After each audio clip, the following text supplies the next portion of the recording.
Pak Manto adalah lelaki sederhana yang menghabiskan hidupnya sebagai petani di desa kecil di pinggir kota. Setelah kematian istrinya, ia membesarkan satu-satunya anak laki-lakinya, Dimas, dengan susah payah. Ia menjual sawah, menjadi tukang angkut di pasar, hingga bekerja serabutan demi bisa menyekolahkan Dimas sampai lulus kuliah. Saat Dimas mendapatkan pekerjaan di kota dan menikah dengan wanita bernama Melisa, putri dari keluarga berada, Pak Manto bahagia. Ia merasa jerih payahnya terbayar. Tapi ia tak tahu bahwa kebahagiaan itu hanya sekejap sebelum neraka datang. Setelah menikah, Dimas membawa Pak Manto tinggal bersamanya dan Melisa di rumah baru mereka di kota. Namun, sejak hari pertama, Melisa menunjukkan ketidaksukaannya. Ia tak menyukai bau tubuh Pak Manto, cara bicaranya yang kampungan, dan pakaian lusuh yang dipakainya. Ia merasa keberadaan mertua itu memalukan di mata teman-temannya. Mulanya, ia hanya menyindir, tapi tak lama kemudian, ia memberi Pak Manto tugas-tugas rumah, menyapu halaman, menyiram tanaman, mencuci mobil, dan membersihkan kotoran anjing mereka. Daripada cuma makan tidur, mending kerja sedikit, kata Melisa sinis sambil tertawa kecil. Pak Manto menahan diri. Ia tidak ingin menyusahkan Dimas, tapi hati kecilnya mulai sakit. Ia bukan pembantu, ia ayah yang pernah mengorbankan segalanya. Dimas tahu apa yang terjadi, tapi ia memilih diam. Ia takut Melisa pergi. Ia takut kehilangan gaya hidup mewah, pekerjaan dari ayah Melisa, dan kenyamanan yang baru ia dapat. Ketika Pak Manto mencoba bicara, Dimas hanya berkata, "Sabar ya Pak, Melisa orangnya memang keras, nanti juga dia berubah." Tapi hari-hari makin buruk. Melisa mulai membentak Pak Manto di depan tamu. Ia menyuruhnya makan di dapur, bukan di meja makan utama. Ia menguncinya di luar rumah jika terlambat pulang dari pasar. Bahkan suatu hari, ia menuduh Pak Manto mencuri uang. Padahal hanya karena ia mengambil uang belanja yang dijatuhkan cucunya. Pak Manto menangis malam itu. Ia duduk di halaman, menggenggam foto istrinya sambil berbisik, "Maafkan aku cuma ingin dekat dengan anakku. Tapi kenapa begini jadinya?" Pada malam yang hujan deras, Pak Manto pingsan saat sedang mengangkat pot bunga besar atas perintah Melisa. Ia tergeletak di lantai belakang. Hujan membasahi seluruh tubuhnya. Tak ada yang menolong. Dimas dan Melisa sedang tidur.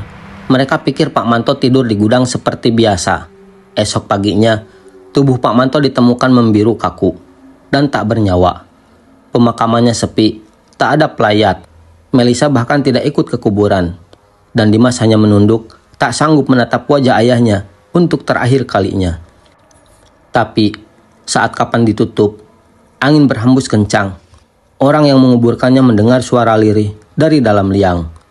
Suara mengerang, suara mengutuk. 3 malam setelah dikuburkan, teror dimulai. Melisa mendengar suara kutukan di jendela kamar saat tengah malam. Ketika dibuka, tak ada siapa-siapa. Tapi di kaca jendela, tertulis uap dingin membentuk kata, "Kau budak yang sebenarnya." Dimas mulai dihantui mimpi buruk. Ia melihat ayahnya berdiri di ujung ranjang, terbungkus kain kapan. Wajahnya pucat membusuk, matanya menangis darah. Dalam mimpi itu, Pak Manto berkata, "Kau bukan anakku, kau pengkhianat." Anak mereka yang berumur 5 tahun mulai berbicara sendiri. Ia berkata, kakeknya datang setiap malam. Kakek duduk di pojok, tapi dia sedih. Dia minta peluk, tapi badannya dingin banget. Melisa mulai kehilangan akal. Ia melihat bayangan pocong di cermin, mendengar langkah kakek menyeret-nyeret di lantai, dan mendengar suara orang menangis dari lubang wastafel. Ia mencoba memanggil ustadz untuk membersihkan rumah, tapi setiap kali azan dikumandangkan, listrik padam, dan suara azan berubah menjadi isak tangis. Suatu malam, Melisa ditemukan terkunci di kamar mandi. Tubuhnya membiru, kuku-kukunya mencakar dinding. Di kaca kamar mandi tertulis dengan darah, "Aku bukan tukang kebun, aku ayah."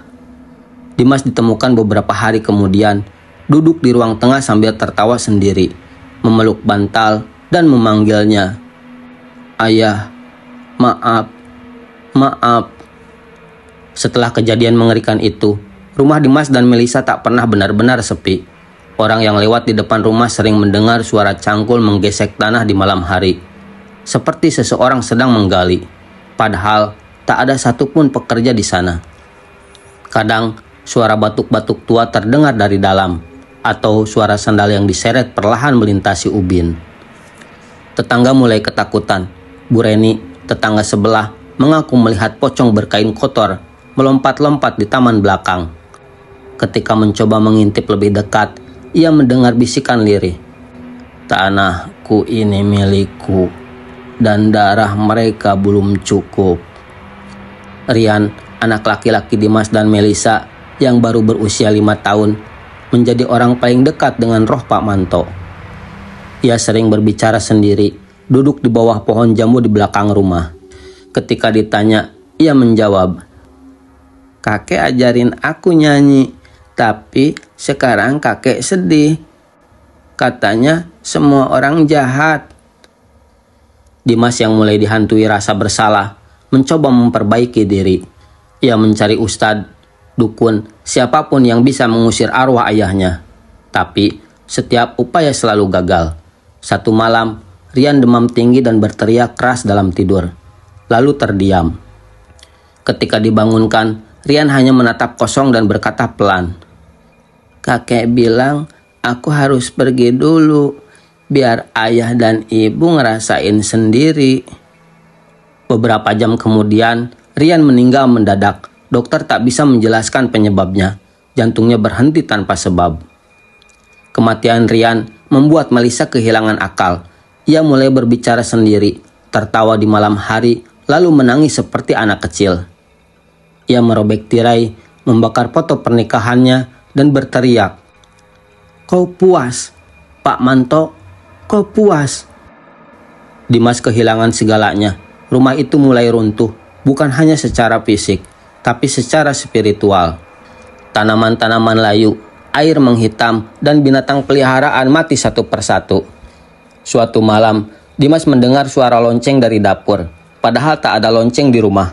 Saat ia mendekat, ia melihat Pak Manto dalam wujud pocong berdiri di atas meja makan.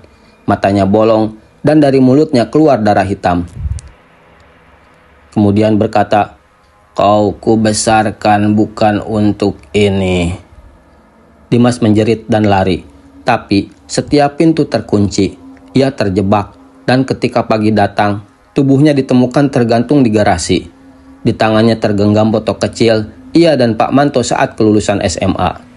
Melisa kini sendiri, tak ada Dimas, tak ada Rian, hanya suara-suara dan bayang-bayang yang menemaninya. Ia mencoba kabur, menjual rumah, namun tak ada yang berani membelinya. Bahkan, para makelar pun menolak mendekat. Ia mulai berhalusinasi, melihat bayangan Pak Manto berjalan di belakangnya, kemanapun ia pergi. Ia mendengar suara cangkul di kamar mandi. Suatu malam, ia bermimpi dikubur hidup-hidup oleh sosok tua sambil berkata, "Tanah ini bukan milikmu, tapi kau akan menjadi bagiannya." Melisa ditemukan mati di kamar mandi, tenggelam dalam bak berisi lumpur hitam yang entah dari mana datangnya. Di lantai kamar tertulis dengan darah, "Kau memperlakukanku seperti lumpur, maka kau dikembalikan ke dalamnya." Tahun berganti, rumah itu dibiarkan kosong, tapi pocong Pak Manto tetap tinggal. Ia menunggu, bukan untuk membalas dendam semata, tapi menjaga bahwa siapapun yang memperlakukan orang tua dengan keji akan mendapat akhir yang setimpal. Beberapa anak muda yang mencoba masuk rumah untuk uji nyali ditemukan tak sadarkan diri, dan satu di antaranya kehilangan suara. Cerita tentang pocong Manto menyebar ke seluruh kota. Banyak yang percaya bahwa selama foto anaknya belum dibakar, arwah Manto tak akan tenang. Hingga kini, tak ada yang berani memegang rumah itu. Tapi, jika kau berdiri cukup dekat di pagar tua yang berkarat, dan malam sedang sunyi, kau kau mungkin akan mendengar suara batuk tua. Dan bayangan seseorang menggali tanah, perlahan, sabar. Sebab dendam seorang ayah tidak pernah berakhir. Rumah itu sekarang kosong. Warga setempat menyebutnya rumah pocong ayah. Banyak yang bersumpah melihat sosok tua berpakaian serba putih duduk di depan rumah menjelang maghrib. Memegang foto anak laki-lakinya, menunggu jawaban yang tak pernah datang.